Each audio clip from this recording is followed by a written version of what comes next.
When legends collide after the thunder of hooves faded at Pimlico, America knew it had witnessed something unforgettable.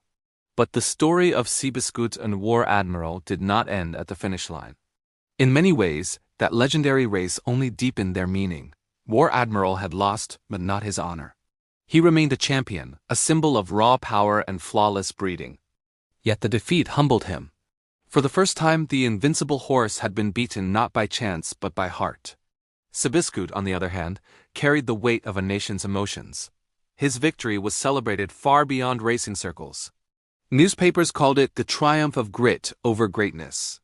For ordinary people struggling through the Depression, Seabiscuit's win felt personal. Because he had been overlooked just like them. What made Seabiscuit's story extraordinary wasn't just the race itself, but the journey behind it. He had been raced relentlessly as a young horse, often without care or patience. Loss after loss had shaped him, hardened him. But under Tom Smith's quiet guidance, something changed. Smith didn't force Seabiscuit to run. He listened.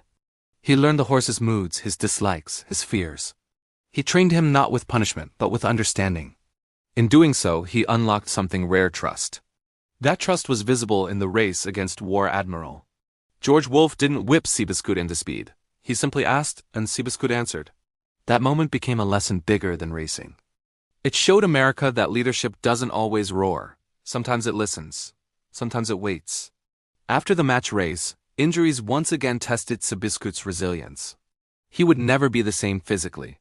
Each step forward demanded more courage than before. Yet even when he could no longer dominate the track, his presence still commanded respect. War Admiral returned to racing as well, continuing to prove his class. The rivalry never became bitter. Instead, it became legendary two champions defined not by hatred, but by contrast. Together, they changed the sport. Their race reminded the world that competition isn't about humiliation. It's about rising to your best when facing greatness. For years afterward, fans argued who was truly better. But the truth was simpler. War Admiral represented what perfection could be. Seabiscuit represented what perseverance could achieve, and America needed both.